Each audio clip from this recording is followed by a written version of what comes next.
Possessive pronoun अकेला use होगा, इसके साथ नाउन का प्रयोग नहीं किया जाएगा। तक डबल पोजेशन नहीं होगा, ओन का प्रयोग नहीं होगा।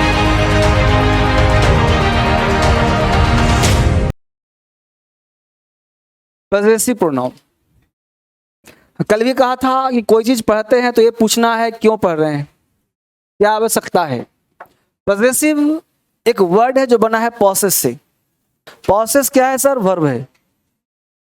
इस वर्ब में अगर तुम ION लगा देते हो तो नाउन बन जाता है, हो जाएगा पोजेशन। इसी वर्ब में अगर IVE लगा देते हो तो बन जाता है एडजेक्टिव। यानी कि IVE लगा हुआ शब्द हमेशा एडजेक्टिव होता है।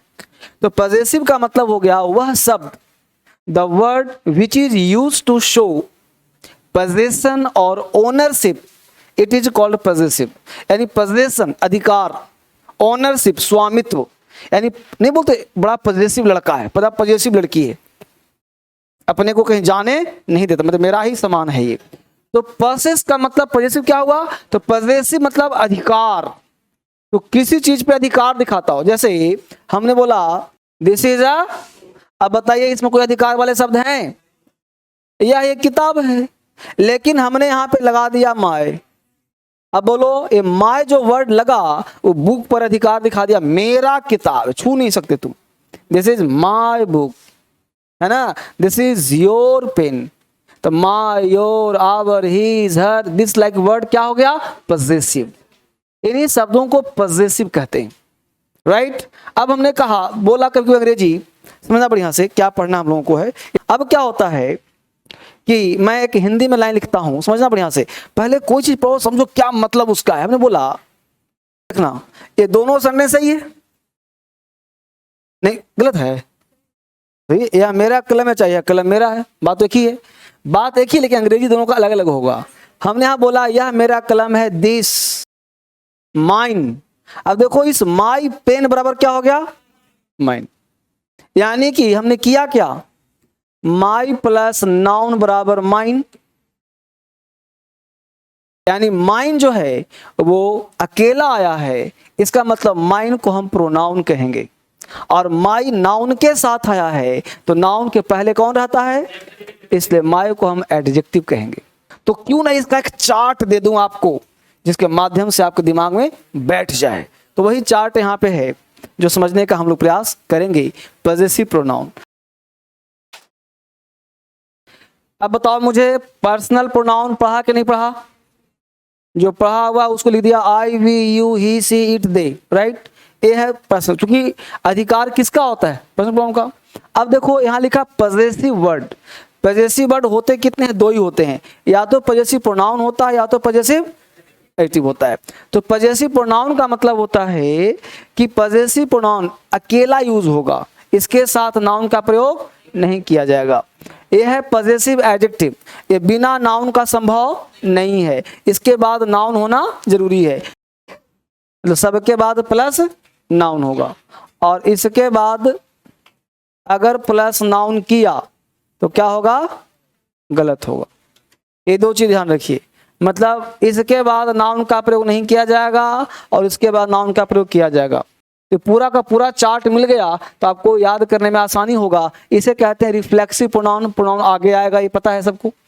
ये ऑब्जेक्टिव के सब्जेक्ट आई है तो मी, आप सबको पता होगा। वी है तो अस, यू है तो यू, ही है तो हिम, शी है तो हर, इकट्ठा लिख करके आपको दे दिया गया। क्लियर? यहाँ पे होता है खुद। रिफ्लेक्सिव का हिंदी क्या होता है? खुद या स्वयं। ठीक है। ये जो पॉसेसिव होता है इसका हिंदी होता है मेरा। मेरा मतलब आय का मेरा, तुम का तुम्हारा, और ही का उसका।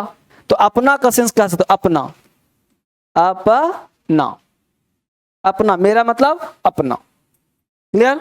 हमने कहा दिस इज माइन पेन, गलत। This pen is mine, this pen is my, this is my pen. यहां दिक्कत है किसी को? सारे का प्रयोग करना आ जाएगा। अब देखो एक हिज में समस्या हो सकता है, जैसे this pen is his, this is his pen, दोनों सही होगा, क्योंकि हिज बेचारा यहां भी है, हिज बेचारा सब में एस लगा है, लेकिन ईट और हिज में एस नहीं लगा, क्योंकि यहां एस और लगता तो हो जाता हिस। मल्लिका शेरावत की मूवी आई थी हिस, पकड़ पा रहे हो कि नहीं? अब यहां जो ईट है, अब ईट में एस होना चाहिए था यहां, लेकिन दिया कहां गया है? यहां। क्योंकि ईट जो है वो प्रोनाउन है और इट्स उसका एडजेक्टिव होता है, प्रोनाउन ही ईट होता है। कल पढ़ाया था ना ईट का प्रयोग, आई वी यू ही सी है ना ईट प्रोनाउन, तो वही ईट यहां भी प्रोनाउन, क्योंकि पर्सनल है ना प्रोनाउन। कोई दिक्कत है यहां तक? अब इसमें कुछ एग्जाम्पल दिए गए हैं, आपके फायदे का है तो देख लो। That is your book, that book is yours, दोनों सही है। मेरा मूड आया कि एक चीज और समझाई दूं बोनस में, है ना। यहाँ पे देखिए पोजीशन कितना है। अगर बोलते यह मेरा, या फिर बोलता यह अपना घर है, मेरा चाहे बोलते अपना बोलते, होता क्या है कुछ लोग बोलते हैं this is own house, this is own house, ऐसा लिखना गलत हो जाएगा। क्योंकि जो ओन है ना, इसका प्रयोग लोग कहीं भी कर देते हैं, ऐसा नहीं होता। ये ओन का प्रयोग डबल पॉजिटिव के साथ होता है, जैसे एक मेरा भी हो एक अपना भी हो, तो ये डबल अधिकार हो गया, नहीं हो गया? अरे यह मेरा कलम है, अरे भाई तुम्हारा ही है, नहीं यह मेरा अपना कलम है, यह मेरा। तो जब तक डबल पोजेशन नहीं होगा ओन का प्रयोग नहीं होगा, ये ध्यान रखना। तो यह मेरा घर है, उस केस में बोलना पड़ेगा दिस इज, यह तुम्हारा घर है दिस इज योर हाउस, यह उसका घर है दिस इज हिज हाउस, या उसका घर महिला का है दिस इज हर हाउस, या उन लोगों का घर है this is their house, THEIR। आगे बढ़ने का प्रयास करते हैं, काफी तेजी से आगे बढ़ता हुआ बैच है ये। रिलेटिव प्रोनाउन ध्यान दीजिएगा, वहां वापिस लौटूंगा। अब देखो IVE लगा हुआ है ना, रिलेटिव मतलब संबंध बताने वाला शब्द। तो इस दुनिया में 3 शब्द कहीं भी दिख जाए, अभी वहां पे अभी सब यहां समझो, वहां से उतारना, हु, विच, दैट। कहीं भी दुनिया कोई सेंटेंस हो, हु विच दैट सेंटेंस के बीच में कहीं दिख जाए तो सावधान हो जाओ। बेसिकली होता क्या है बेटा कि सब्जेक्ट जो है, समझिए बढ़िया से, बड़ा गुड़ चीज बताता हूं जो बोर्ड पे होता है वो रहस्य बात। सब्जेक्ट 2 तरह का होता है, एक होता है रियल, एक होता है रियल और एक होता है फॉल्स, स्यूडो। एक होता है रियल, एक होता है स्यूडो, 2 तरह का होता है सब्जेक्ट। अगर सब्जेक्ट रियल है तो उसका वर्ब भी रियल होगा, जैसे सर उसका वर्ब भी क्या होगा? रियल होगा। और अगर फॉल्स ही सब्जेक्ट है तो उसका वर्ब भी फॉल्स होगा। सब्जेक्ट वर्ब एग्रीमेंट चैप्टर ऐसा नहीं बना है, यही वजह हुआ है कि सब्जेक्ट रियल कब है फॉल्स इसको समझाने के लिए नया चैप्टर बना दिया गया, सब्जेक्ट वर्ब एग्रीमेंट। अब देखिए रियल के, जैसे हमने क्या लिखा, राम, क्या लिखा? अब लिखा यहां पे आर। अब बताओ गलत कि सही? अगर मैं लाख चिल्ला करके बोलूं कि राम आर होगा तो आओगे ना सर ये गलती है, तुम कल चुपके से निकल जाओगे ना सर, उल्टा पुल्टा पढ़ा देते हैं, है ना। यानी कि राम है तो आर नहीं होगा, क्योंकि सब्जेक्ट क्या है? रियल है, तो वर्ब भी क्या चाहिए? रियल चाहिए, तो आर नहीं बल्कि क्या होगा? कोई डाउट है? इसको रियल कहते हैं, राइट। अब फॉल्स पे आते हैं। हमने लिखा हु, क्या लिखा? हु। अब हु लिखा, अब यहां लिख दिया who is, who are, who am, ये सब सही है। Who am I, who is he, who are you, क्योंकि हु सब्जेक्ट है ही नहीं, लग रहा है सब्जेक्ट, इसी को बोलते हैं स्यूडो सब्जेक्ट। स्थान किसका है? सब्जेक्ट का, लेकिन कमांड कौन कर रहा है? यू, ही, आई। समझ में आया? ऐसे ही होता है सब्जेक्ट देयर, फॉल्स, इसलिए इस सब का नाम है इंट्रोडक्टरी सब्जेक्ट। अब देयर है, अब देयर में मन करे तुम्हारा इज लगाने का, इज लगा दो, आर माने आर लगा दो, यहां पे लगा दो ए बॉय तो आ गया इज, यहां लगा दो बॉयज तो हो गया आर। लेकिन सब्जेक्ट है कौन, पूछे कौन सब्जेक्ट है, बोलोगे देयर। जब सब्जेक्ट देयर है तो एक ही लगाओ ना, कोई तो इस भी लगा रहे हो और भी लगा रहे हो, यानी कमांड कौन कर रहा है, इसलिए इसका नाम होता है इंट्रोडक्टरी सब्जेक्ट। सिर्फ इंट्रोडक्शन देने के लिए आया, इसका रोल नहीं है। जैसे कहीं पार्टी फंक्शन में जो होस्ट करता है, जो एंकरिंग करता है, सोचते यही मालिक है ना, वो तो नौकर है, वो मालिक है, छुपा होगा अंदर, उसे एंटरटेन करने के लिए आया है। तो ये जो देयर है, हु है, क्या है, इंटरटेनर है, ये सेंटेंस का रियल सब्जेक्ट नहीं है। इसलिए हु का पड़ोसी रियल सब्जेक्ट होता है। जैसे वहां पे हु हैज लिया ना, क्योंकि बोलने में हु हैव अच्छा लग रहा है, हु हैव पे मत जाना, कॉपी किया इसको। अब आ जाए यहां पे रिलेटिव प्रोनाउन की तरफ। अब उतारिए, सो क्या है, who which that are called relative pronoun. अब पढ़ाई शुरू हो गया आपका। Who which and that are called relative pronoun. अब सिस्टम से पढ़िए। अब देखिए यहां पे लिखा गया हु विच दैट का पड़ोसी नाउन प्रोनाउन, रियल सब्जेक्ट। अगर ये है सिंगुलर तो भर भी, अगर ये है प्लूरल तो भर भी। आ गया ना मजा।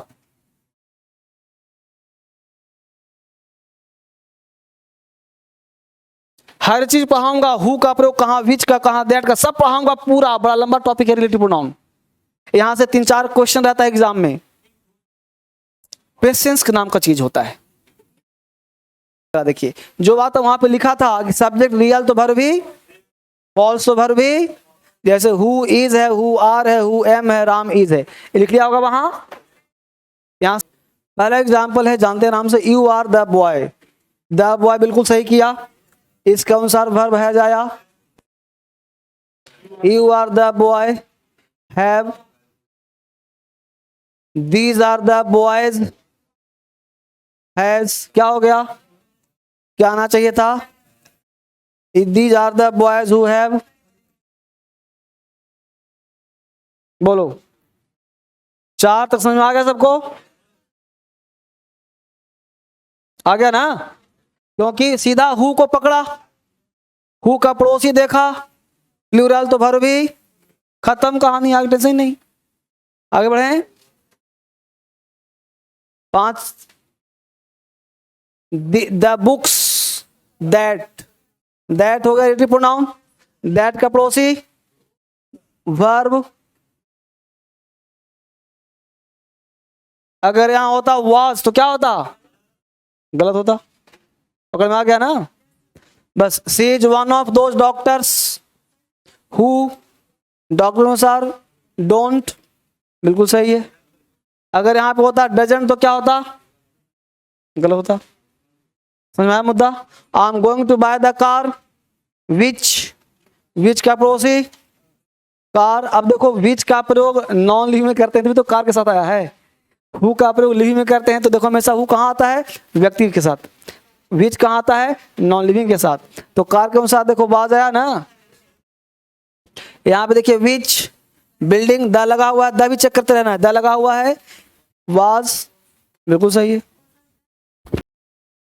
अब यहां पे देखिए कॉन्सेप्ट, क्या लिखा है, कॉन्सेप्ट। अभी क्लास शुरू कहां हुआ है, अभी तो देखोगे एक से। तो कॉन्सेप्ट क्या उतारी यहां पे, कॉन्सेप्ट हाँ था, अभी टाइम है 5-7 मिनट। देखो कॉन्सेप्ट, तुम लोग थक बहुत जल्दी जाते हो यार, मस्ती में पढ़ो, यहां पे लगता है बोरिंग क्लास होता है फिर। तो कॉन्सेप्ट क्या कहता है भाई। अब देखिए हेडिंग में कॉन्सेप्ट,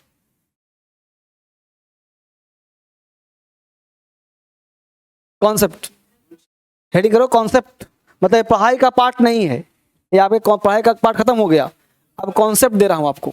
कॉन्सेप्ट क्या है कि भाई तुम्हारा पूछना है कि सर हु का प्रयोग करते कहां है। तो पहला पॉइंट है कि हु का प्रयोग सर करते हैं लिविंग नाउन के साथ। हु का प्रयोग कहां करते हैं जी, लिविंग नाउन में। हु काम क्या करता है सर, सब्जेक्ट का, सब्जेक्ट की तलाश करता है और हिंदी निकलता है कौन। यानी हु का हिंदी क्या होता है, कौन। कब, जब काम करता है किसका, सब्जेक्ट का। हु अगर आरपी है, आरपी मतलब रिलेटिव प्रोनाउन, हु का दो यूज, एक यूज हु सब्जेक्ट का और दूसरा यूज, जब हु सब्जेक्ट होगा तो सेंटेंस की शुरुआत में होगा, और जैसे ही हुआ रिलेटिव प्रोनाउन के बीच में होगा, क्योंकि रिलेशन तो तब ना होगा जब बीच में आएगा। तो अगर ये बीच में आ गया तो उसका नाम हो जाएगा रिलेटिव। तो हिंदी क्या निकलेगा, जो या जिसने। यानी हु का दो हिंदी हुआ, कौन और जो और जिसने। कौन तब होगा सब जब सेंटेंस में सब्जेक्ट की तलाश करेगा, सब्जेक्ट होगा, हु आर यू, तुम कौन हो, हु एम आई, मैं कौन हूं। यहां पे कब होगा, यू आर द बॉय, तुम वही लड़के हो जिसने। अब एग्जाम्पल था ना, है लिविंग नाउन के साथ प्रयोग करते हैं। बोलो हु खत्म, यहां आ जाओ। उसका ऑब्जेक्ट क्या होता है बाबू, हुम। अब हुम होता है, क्या तलाश करता है, किसको या जिसको, इसका हिंदी होता है। इसका प्रयोग कहां करते हैं, लिविंग नाउन के साथ। जैसे होम डू यू लाइक, तुम किसको पसंद करते हो। ठीक है, यहां तक। यहां देखो, अब पजेसिव हो गया हुज, क्या हो गया, हुज।